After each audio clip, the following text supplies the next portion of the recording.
Welcome to the Food Professor Podcast, episode 44. Actually, the second episode 44, because last episode was 43 for those kids playing along at home.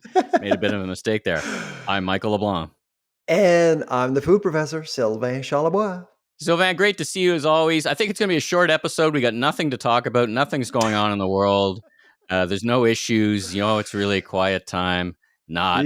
Boy. Boy. Lots to talk about today, obviously. Now, the fun part, our Trying Stuff segment, we're featuring Cowboy Black Star Cowboy Coffee. Check this out, Black Star Cowboy Coffee. Beautiful. And the great packaging. Thanks to Brian Puffin and the team at Food Innovations. They got all kinds of stuff. We'll get into that, and we'll enjoy a bit of coffee. And from your perspective, we're going to mix up this Trying Stuff segment a little bit. You're going to do Florida mystery foods. So we'll see what you have, what Unfortunately, weird and wonderful. I actually did try the coffee when I was in Halifax, but when we left, I forgot to bring along that coffee. So instead, following your suggestion, I'm going to present a few Florida things that actually you can buy in Canada, but it actually comes from Florida. So there you go.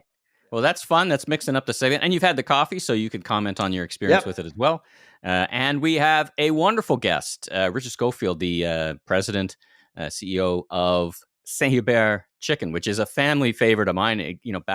I don't enjoy it today because I'm in. I cannot enjoy it today, so to speak, because I'm in here in Toronto. There isn't any outlets anywhere close other than Ottawa. But, what a great interview. Such a strategic thinker, but a real operator as well. Like, it's a very hard mix to find, so to speak, in a restaurant. He understands the business very well. And I can tell you that his group, restaurant operators, really trust him. He respects him. Absolutely. I could tell because I actually met most of them. And he has a very good relationship with his team, for sure.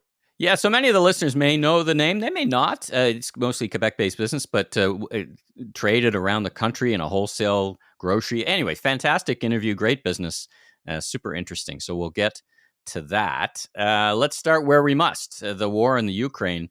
I think this is going to be a topic for a while. I wanted to zero in. Now, you and I had the opportunity, or we were asked to chat with the folks of the Bank of Canada, who I brief regularly, and they asked if you and I could chat with them about your perspectives around implications to the food supply chain and pricing and inflation. Of course, being the Bank of Canada, they're worried about inflation and how to figure out inflation. And you zeroed in, and just for the listeners at home, those briefings aren't numerical. The bank's got as many numbers as you can imagine. They're looking for context and for, just for expert opinion like yourself. And we really started to zero in on fertilizer as a key component. We mentioned it last time. Talk about what you're thinking and what you're observing. I saw the price of wheat kind of go up and down a bit. I mean, we got some records. I mean, clearly, I don't know where to start with this, but let's start at your thoughts around just fertilizer. I learned a few things listening to you in that conversation. Just set the framework for us about how that industry works in Canada and around the world. Yeah, no, first of all, thank you very much, Michael, for bringing me into the conversation. I know you talk to the Bank of Canada on a regular basis. This was my first meeting with them, and I was happy to brief them on what was going on and what this war means to the agri-food sector. And often people will think about grains, and rightly so. Of course, you need to think about output, but we often forget about what we put in the ground to increase yields. And to do that, you need key nutrients, phosphate, potassium, and nitrogen. I mean, that's really the key here for farmers to increase yields and address global food security issues that we have on the planet. And I would say that there are two very important fertilizer hubs in the world. One of them is North America. In fact, where I am in Tampa Bay, there's a huge Mosaic actually operates a huge phosphate operation right here in Tampa Bay. And really? Yeah, absolutely. And they have operations in Saskatchewan as well. Potash is a big thing in Saskatchewan. So North America is a very important player, but particularly Canada and the prairies, with Canpotex, which is owned by Mosaic and Nutrien. Both of them own a Canpotex to export fertilizers. But a lot of people don't know that 50% of fertilizers used in the prairies come from either the Russian Ukraine region or China. Wow. Now, And who's step back for 1 minute though. Campotex. I don't understand what Campotex is. Is that a buying group? What is Campotex?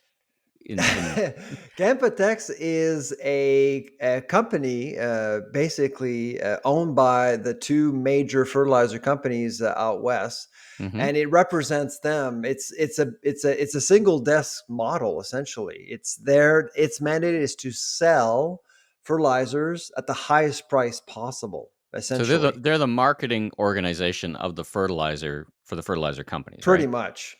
And I mean, from an economics perspective, I've always had issues with Canpotex because it inflates fertilizer prices all the time. It's not And managed supply though, right? Is it? It's not. it is in a sense because when prices are depressed, they tend to shut down mines to reduce inventories. Yeah. And we've seen that over and over again. I actually lived in Saskatchewan for 7 years. I think mines closed every other year just to make sure that there's not too much supply. Because when commodity prices drop, farmers aren't necessarily motivated to grow more, obviously, because prices aren't interesting. But when prices do rise, as they are now, farmers will want to increase yields as much as possible, Sure. and they will need fertilizers. And that's when demand is strong, prices will go up. And then when prices go up, production ramps up. It's really about supply management, really. And I hate to say this, but Canpotex really plays a huge role in terms of how much fertilizers are valued, how fertilizers are valued on the world markets. Now, Belarus does have the same thing. They do have a bit of a cartel for fertilizers as well, and so both are competing against each other all the time. So when you're actually going through normal times, you say, well, it is what it is. But now, because a war is impacting one of the hubs, I've been concerned. I know a lot of people are concerned about access to fertilizers. The Black Sea is blocked. Yeah. Can't have access to any stuff over there. So what are we going to do? And that's why Tom Vilsack, the Secretary of Agriculture in the U.S., I think 2 days in to the invasion, on day 2, he basically notified fertilizer companies, telling them, don't be greedy about this. This is not the time to actually overcharge. Which is his way of the government saying we're watching. Pretty much. And we're concerned, basically. We're watching and we're concerned because they see they see the natural evolution of this. This is a tremendous shock. We may or may not have enough supply. I'm sure the farmers in Ukraine right now are probably thinking, if they're thinking about running away from bombs rather than planting their crops, right? I mean, it's exactly. And 99% of Canadians actually have no idea that Canpotex exists. I didn't. I mean, but it's a big deal in Saskatchewan. If you talk Sure. against Canpotex, you criticize the model itself. A lot of people in Saskatchewan are very much favorable to collusion, because that's what it is. It's two companies colluding to increase prices. It's legal, but from a moral perspective, you do question the validity of the scheme right now, especially right now when, let's face it, Michael, we're going to be short for many commodities this fall. Wheat, corn, barley. We're expecting to be short. So when you say we, who's the we in that sentence? The because world. The world, right? I the mean, world. We're most worried. I'm most worried about Europe. I'm not worried about Canada or China or America. Is that a fair statement in terms of just having accessibility to the product at some price? I'd be concerned about the Middle East first. Oh, okay. First, okay. Oh yeah, already Egypt has notified the UN that they may actually be short. Inventories are very low. Syria as well. Big Uh, importers, right? I guess they because they're often big importers, right? Like almost exactly. 100%. Well, there's not a whole lot of stuff you can grow in Middle East. That's why they, Yeah. and often we say that the Ukraine is Europe's breadbasket. That's not entirely true. It's actually more than that. It's the Middle East's breadbasket because of the Black Sea and of course Europe as well. So if we are to see shortages, we're expecting some shortages in the Middle East first, Europe after. North America, I wouldn't be concerned. However, we just saw this week, coming from Statistics Canada, a food inflation rate reaching 7.4%. In America, right now, it's at 8.6%. Prices are going to continue to rise as a result of higher futures and higher commodity prices. Well, I mean, my thoughts go to things like circuit breaker government regulations and things like that. In extreme times, I think governments sometimes step in with circuit breakers. So we'll keep an eye on that. One question I had for you now, of course, and you mentioned this in the Bank of Canada call: moisture in the ground. I mean, Yep. farmers need a couple of things, and for a long time, a couple of years, they've had very dry seasons. But you sounded a bit optimistic about that because that regulates the amount of fertilizer you're going to need, right? Moisture Yep. in the ground. So you feeling positive about that? Pretty much. I mean, last week I was in Tampa Bay. I was giving a talk to a group of Americans at Phosphate 2022. It is an annual event that which happens in Tampa Bay here because of Phosphate mosaics. 20. Do you get a hat with that? Phosphate 2022. Do you get like a T-shirt? I went to Phosphate 2022 and I'm like, All I got was this little wristband there. there you Yeah, go. telling me that Green. telling everyone that I'm in for hugs. Yeah. I see you're Because still you wearing had it the too. yellow and the reds. Hello. Yeah, Give me a hug. exactly. Hello. Give me a hug. So, but it's a fertilizer conference, Yeah. and as you can imagine, 99% of the people there were men, white men, and Yeah. it was very I mean, it was very calm. I mean, it's very technical. But anyways, I was there to brief Mm. the audience on what's been happening, of course, Yeah. with fertilizers and how the supply chain works. We did talk about obviously CP Rail, which could be on strike tonight. By the way, Michael, I don't know Yeah. I if you know. knew that, but that's another big problem. Again, a strike, a labor dispute could again damage Canada's reputation around logistics, Yeah. and that's not good for again fertilizers. And Yeah. but in that conference, I did hear from an expert related to the weather that we're having in the winter, and so far the prairies did get a lot of That's snow, good. which is really good. So the good We got to news get that lucky. We got to get lucky. We got to get a break somewhere here, Savannah. I mean, But it's we need Mother Nature to cooperate this year because yeah. inventories right now are very low because of last year's droughts in Russia, Mm, America, and Canada, and mm, there were floods in Europe, by the way, affecting Germany. So right. we didn't start 2022 on good footing. Mm. Let's talk about to Russia with fries, burger diplomacy. I was thinking back, you and I were chitting and chatting together about the issues of these brands, food brands that are in, and other brands that are in Russia and the challenges they face. And I was reflecting back on a story. I'm not sure how many of our listeners know, but the McDonald's that is in Russia was started by a Canadian, George Cohen. It goes Yeah, all the way back to, I think he met some actually, diplomats. he's American born but lived in Canada. Yeah. American. Okay, I didn't know that. And I I guess he actually met. met him once. Really? When I was in Guelph, we gave him an honorary degree, Yeah. and I was there actually that day when he got his degree. Very fine gentleman, Yeah. very well respected for sure. Well, and there's a great, and I'll put a link in the show notes. There's a great CBC News episode with Peter Mansbridge with full hair, so that tells you when it was, 1990. And I guess the conversation started at the '76 Olympics in Montreal with some Soviet officials, and like just looking back in that time tunnel.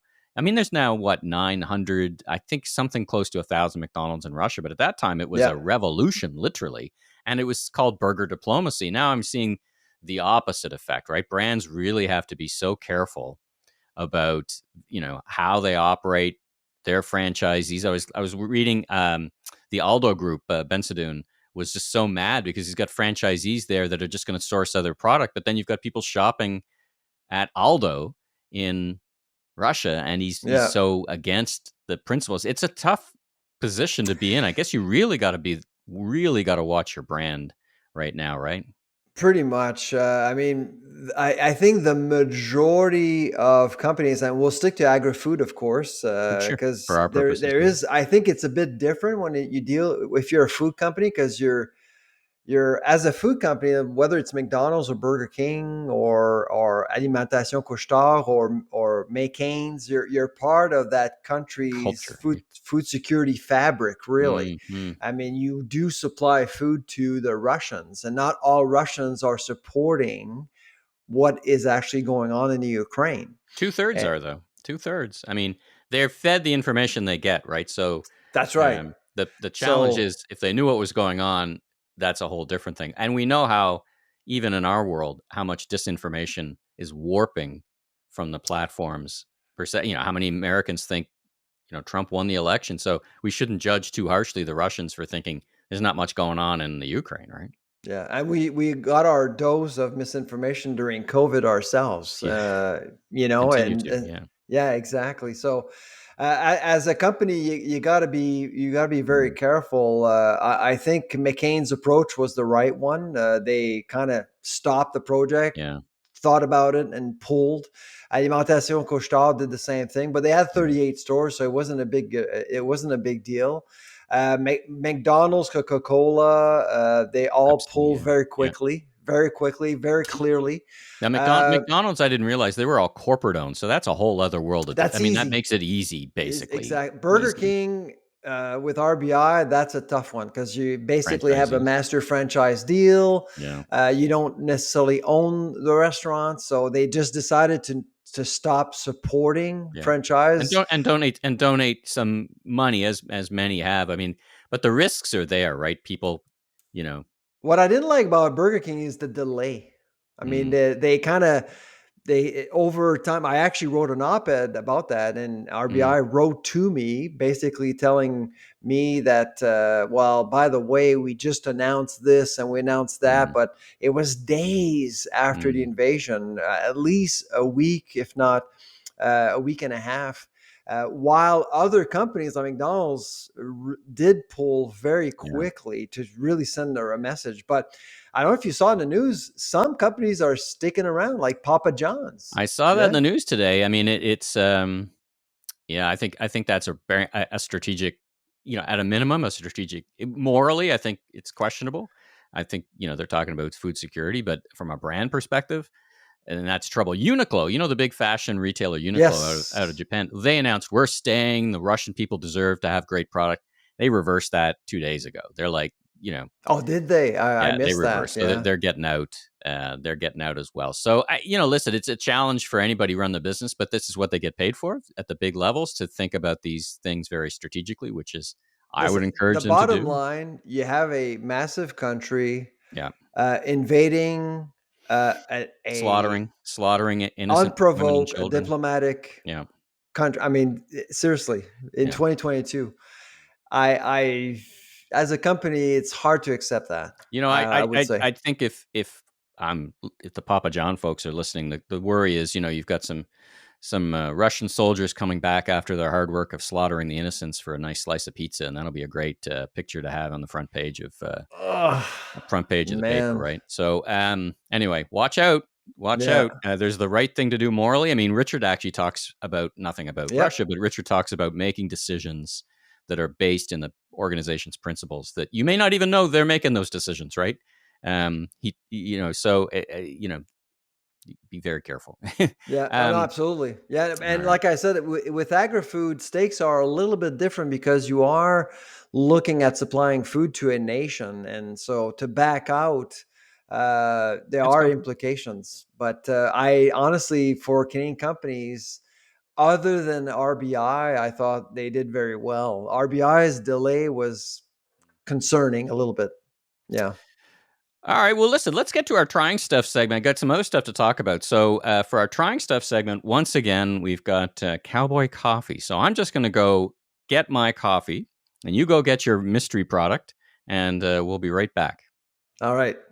All right. Now it's time for our trying stuff segment. Welcome, welcome, welcome.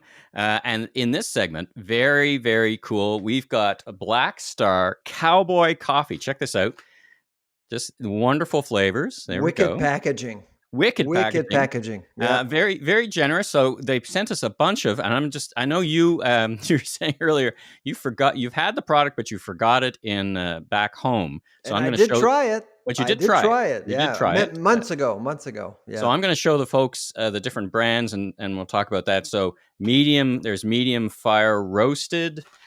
Here is Mud Dark, which I tried on the weekend. Muddy. Sweet, what a great sweet mesquite. And this one's super caffeinated. And there's even, look at the skull. You see the skull on there? It's a warning. It's a skull. So I'm going to have this in the afternoon, by the way, because, you know, I like to stay up late. Once you start drinking that stuff, you're going to be awake for 3 days. It just sounds like that, right? And you know what's super interesting? Check this out on the back. Burnbrae eggs. Margaret Hudson's Burnbrae eggshells. And you know, it's funny because my dad used to make coffee and he used to crush up. I forgot about this. It's one of those memories I forgot. He used to crush up eggshells and he made great coffee. And it's true. You know, and so anyway, I want to talk about the category, but I'm going to take a bit of a sip of beverage, and then you've got some mystery Florida product. I want to watch you sip that coffee right now and tell me what you think. All right. Well, cheers. As you see, I've got a tin cup here. Like, hear that? Here, I'll do that. Yes. Are you camping at home? Is that what I'm you're doing? camping at home with now, you see that Fireside brand? That, by the way, is a brand of cannabis. So I'm waiting for cannabis-infused coffee. But that's a cannabis brand, Fireside. So let me just try this. The aroma's nice. When you look in the bag, it's so cool. And I don't know if I can get it, but you see white flecks. Like, I thought the eggs would be just subtle. Not subtle, but when you look at it, particularly the Mud Dark, you see all these white flecks, which is the... Interesting. Which is, there we go. Let's see if I can get that to the camera. There we go. We can see the flakes. Yeah, you see the absolutely. Anyway, so the aroma's quite nice. I'm trying the sweet mesquite fire roasted, eggshell infused for a smoother cup of coffee. Well, so there cheers. You go. Cheers. Drum roll. It's very smooth. Like now for context, every morning I have a double espresso thing with some oat milk, you know, to get my day going. Intravenous. A little bit. So this is a lighter, obviously lighter than what I usually drink. I've got some oat milk in it. Oh, okay. The vegan version, eh? But it's incredibly smooth. I find that it's very tasty, a very subtle sweet mesquite. Now I tried the Mud Dark, which that's the one I tried actually. Which I thought would be darker. And it's funny, in my mind, I was thinking I'd be able to put the spoon into the cup and the spoon would stand on its own, kind of Mud Dark, you know. But it was actually it was a lighter flavor and a lighter taste than I thought it would be. Still good. And we also tried the medium fire roasted, which was sweeter than I thought it would be. My wife actually didn't like it because she doesn't like a sweet coffee, even without sugar. It was sweeter. This one, I think this is my favorite, the sweet mesquite fire roasted. It's got a bit of, you know, I'm a barbecuer, so I like that kind of thing. Yes. But I have to say... What did you think? You said you tried the Mud Dark, yeah? Yeah, I did try the Mud Dark, and I was expecting, you know, a kick, like a major kick, caffeine kick, and it was like you said, it was a very smooth drink. Yeah.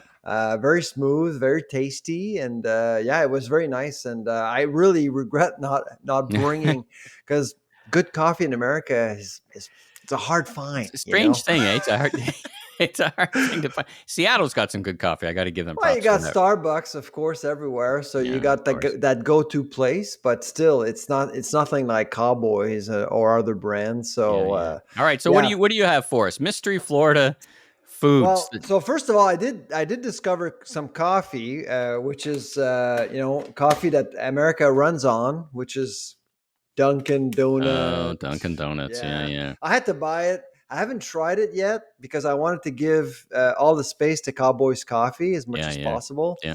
I know that we can't find Dunkin' Donut coffee in Canada. Not such a bad thing, by the way. I'm not a big fan of that. Listen, my kids wanted to stop at Dunkin' Donut the other day. We did stop, bought a coffee. I drank maybe 2 sips, 3 sips. Couldn't do it. I thought I was going to get cancer or something by drinking the whole thing. Oh, wait, you'll be getting a note for that one. Exactly. But I got 2 surprises for you. What do you got? One is one of my favorites down south, South America. Yeah. In the United States, people do eat a lot of cornbread. True. And I found this. Oh, look at that. Corn muffin mix. It's America's favorite. It's America's favorite. That's right. And prepared for you some corn muffins. Muffins right here. Yeah. Tuck in. So I'm just gonna grab one bite because I'm hungry, of course. Yeah, of course. I just love this stuff. Do you like cornbread? I do. My wife's a huge fan. I try to make my own in a skillet, in a cast iron skillet, and I haven't got it quite right yet. But when I nail it, I like it with Cajun food. I like it with a spicy Cajun food. Yeah. It's good. So it's America's favorite. Out of a box. But out of a box. Very easy to do. I don't think you can get a mix like this in Canada yet. Yeah. So, but it is an American thing more than a Canadian thing, and it's been around for almost 100 years, so it's very popular in America. Yeah. But here's a product from Florida that you can now buy in Canada. Pine berries. What? When I first saw those, I thought, what are these? These are terrible looking strawberries, but they're not. I know. Right? They're a different thing. Tell me about what's a pine berry? They're not. A pine berry is a mix between a strawberry and a pineapple. Come on. I tell you. Look at that. So is this genetic engineering here? Is this a GMO product? Is this I was told that it is not natural thing. They put 2 things together. What's it taste like? I guess it's a new strawberry pineapple. So I'm going to try it. And I've been told it's tasty. You can actually buy these. So these are grown in Florida, and now they're imported into Canada, sold by Costco. Here's to you, pine berry. There you go. Cheers. How do you tell if they're ripe? I mean, you look at a strawberry, you're looking for deep. Are they ripe? Are they good? They're a bit hard, but it's all white inside. You see? And I don't know. There's a lot of hype around pineapple. I can't taste the pineapple. Huh. So you're tasting a strawberry. Yeah. You're waiting for that pineapple hit. You got to look at you kind of taste it in the end, but not a whole lot. Very subtle, right? It's more a sweetness. Huh. So this is so I spoke to the manager at Publix about these strawberries, and they're becoming more popular. But for this, and you got about 15 strawberries, it's $6 US. Wow. And that's where they're grown. Right? Yeah, exactly. Wow. And so I don't know what the price is at Costco in Canada, but here in Florida, in Tampa Bay, it's about $6 US. I'll have to make a pilgrimage to Costco and get that for the next episode. What the price is. But this is strawberry season in Florida. Which is why I thought it was appropriate for me to bring in some strawberries, and like normal strawberries, red strawberries, it would be a third of the price. Yeah, and they're superb, very delicious, to be honest. Very nice. So these strawberries are typically used in food service, in high-end restaurants, really, when they serve different desserts. That's basically what they do with them. Bit of marketing, right? And have a pine berry, something different. I mean, in food innovation, right? I love the idea. Well, that was great. We should talk about coffee for a while. Like coffee, I was reflecting on coffee and, on our episodes early in the pandemic, the ginormous shift from coffee consumption from outside to in the home. And I'm wondering if that's probably moderated a bit, but I know, who was it? Starbucks closed 200 locations. But their focus said, yeah, we don't need them, but we're going to focus on wholesale and grocery. So I guess the Yeah. coffee category, I don't know, it's probably still shifted in a significant way into home consumption, which makes our friends at Cowboy Coffee the right place at the right time. Is that Yeah. what you're hearing? Yeah, absolutely. I mean, coffee is, I mean, the way we consume coffee has changed as a result of COVID. Mm-hmm. Now we're going to watch exactly what will happen after COVID. Are people going to continue to consume coffee at home? Coffee retail prices have actually gone up almost 10% in the Yeah. last 2 months. By the Which, way, which which is still which is still way less than you'd cheaper. pay for your cup of coffee at a. Absolutely, But when you buy a coffee at a Tim Hortons or a Starbucks, you're paying for all the convenience and expertise and franchise. exactly. It's all fair, but it's a lot less money to make your own coffee. The experience is very different. I don't know. I think they've got to be resetting expectations based on work from home, which is not going away. It's going to be hybrid in some way, shape, or form. That's got to impact coffee consumption. I don't think it feels like consumption, and you tell me, is consumption overall, no matter where it's happened, gone up, down, or sideways? What do you think? What do you hear? In Canada? Yeah. Uh, well, I mean, more and more people are hooked. I mean, Canada per capita is one of the. I mean, we drink a lot of coffee. I think we're number 7 or 8 by Mm, memory in the world. So we're pretty much hooked. But yeah. what's going on is outside of what's impacting Canadians is what goes on outside of Canada, like in Asia, for example. Sure. I mean, China is really getting hooked on coffee, drinking more coffee versus tea.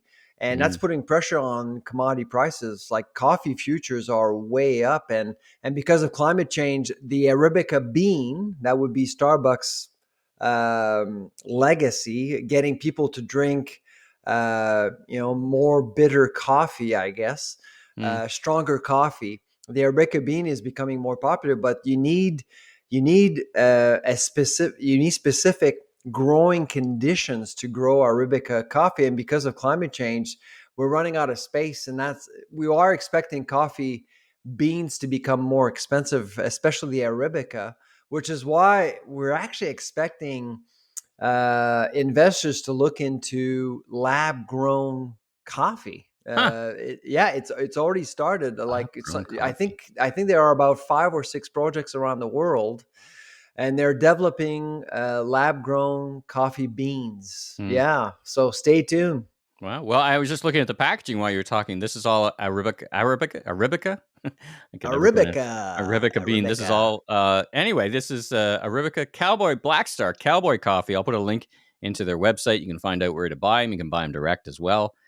Thanks again. Great assortment, great Delicious. coffee. I think with all these bags of coffee, I'm caffeinated for the year. It's fantastic. Yeah, Listen, exactly. all right. Congratulations to Black Star. Wonderful packaging, very distinctive. Tough to stand out category, but I think they nailed it. So congratulations. That was trying stuff. All right, last couple of things I want to talk about. The lab put out some research that I wanted you to comment on recently, Yeah. which I think is your first issuance of research this year. I can't remember if we've talked about any research, but talked No, about food. First it's one this our year, right? first. Yeah, absolutely. I mean, we did actually lay low because of what was going on in the news, to be honest. And I was actually busy. I was busy writing a book on proteins, which will come out later this year. Yeah, It's in French. yeah. Eighth It's book? called Do I want to say your eighth?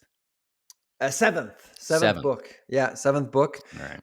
I just finished my first draft the other day, so hopefully the editor will actually like it. And so, yeah, we basically looked at supply chain problems and how it's impacting our grocery experience. And we came up with a term called shelflation. And All right. Yeah. shelflation is a uh, it captures the impact of supply chain problems on the quality and freshness of food at retail. Essentially, I see. it's the shelf life of products being compromised by Shorter, the as in shorter, right? I mean, exactly yeah. Okay. by the fact that supply chains are not as quick, they're not as efficient. Uh, Products will be left in warehouses longer. They'll be spending more time on trucks. You could see mechanical failures, snowstorms. A lot of things can actually lead to shelflation. But at the end of the day, it's basically buying stuff at the grocery store. You'll end up not consuming at home because products are no longer good. It's like buying strawberries, and you come home and there are a few of them with molds, That's been and my you experience. That's been my experience. I mean, raspberries seem to be the worst. I mean, it's like you look at them sideways and there starts growing mold. Those things, like, yeah, and people are not careful. They don't look, and that's why we wanted to yeah, release something about shelflation, just because people, it just makes your food more expensive if you don't eat. So fruits and vegetables, it's an easy fix. Watch what you're buying as much as possible. But dairy is a tricky one. 31% of Canadians have actually thrown away dairy products before the wow, expiry date. 31%. Wow. Yeah, before the expiry date, which I thought was concerning, because I mean, what could lead to to see a product spoil before the expiry date? Mechanical failure, maybe Mm, a breach in a cold chain yeah, somewhere. yeah. And we've seen a lot of these problems, Mm, and that's why, I mean, we're a little bit concerned about that. We actually got names of brands in our survey, people telling us what brand, what product specifically. We did not release any names at all in our but you saw report. some trends. It sounds like some We names came up did. more often than others. Yeah, Yeah. we did banners, brands, Mm, and so what we did was we took that data and we shared it with companies that were mentioned in our survey. We didn't feel it was appropriate for us to really point at any right. brands at all, because Yeah. at least we're It's able to anecdotal, tell right? them I mean, it's fairly anecdotal. it's about perceptions. We don't know for sure. We didn't check. So we just made sure that companies knew about it, and basically release aggregated data without Mm. compromising any brands at all. All right. Well, I'll put a link to the report in the show notes. I mean, the headline was, what was it? Canadians throwing away $550 million of food in the last Yeah, 6 months. It's a It's lot a in lot. 6 months, so Yeah. it's quite a bit, and Yeah. so and that's why we wanted to, especially because food prices are going up. You don't want to Mm, spend money for nothing, so you want to be careful as much as possible when you go to the grocery store. yeah. All right. Last but not least, today we're releasing our podcast on St. Patrick's Day. So That's right. happy St. Patrick's Day. Luck of the Irish to. I was desperate to find something green, to be honest, and I couldn't find anything. Sorry. Yeah. I mean, tomorrow we're having some great Guinness, and as you know, I do some work with the Irish government, so I've been to Your real Dublin. name is Michael Mec LeBlanc, isn't it? It's funny. My I didn't do it. My brother did one of those DNA tests, and it came back.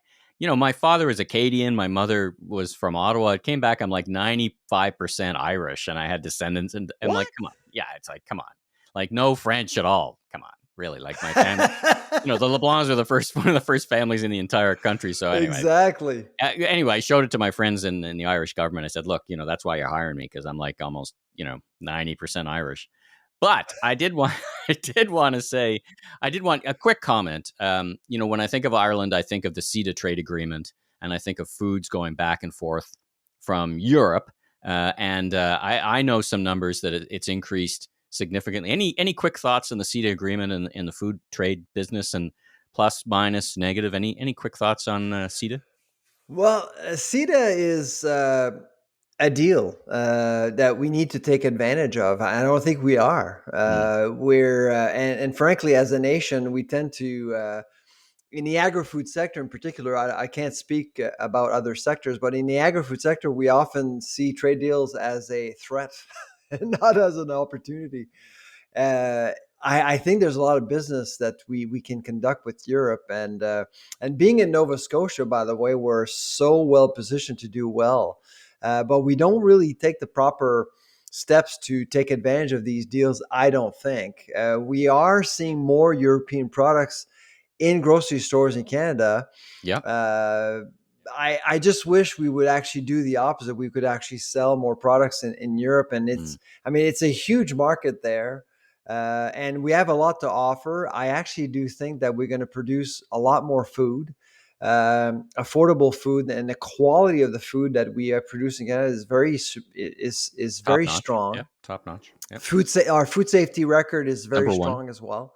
So there's lots of opportunities. I just wish that companies here in Canada would think strategically about these deals and allowing our agri-food sector to grow even more. Well, I'll put a link in the show notes. The Canadian government's got a CETA information page, which talks about what happens, and maybe for some of the listeners, it's an opportunity. And certainly, I think circling all the way back to the beginning of the podcast, Europe needs help. It's going to need help, Middle East, but Europe is also going to need some help over the next, absolutely, I'm going to say decade, because this is a long-term bit of trouble. So anyway, I'll put a show note, link in the show notes for that. But wanted to end on a positive note. Happy St. Patrick's Day to the listeners. Happy St. Patrick's Day. Absolutely. And that's luck of the Irish. We all need a bit of the luck of the Irish these days. So listen, great episode. Thanks again for joining me. I'm Michael LeBlanc, the president of M.E. LeBlanc & Company, Maven Media, host of a bunch of podcasts and other stuff. And you are? Sylvain Charlebois, the food professor. And that was our episode. We'll see you again. Everyone take care, be cool, and let's get through it, and we'll see you next episode. Take care.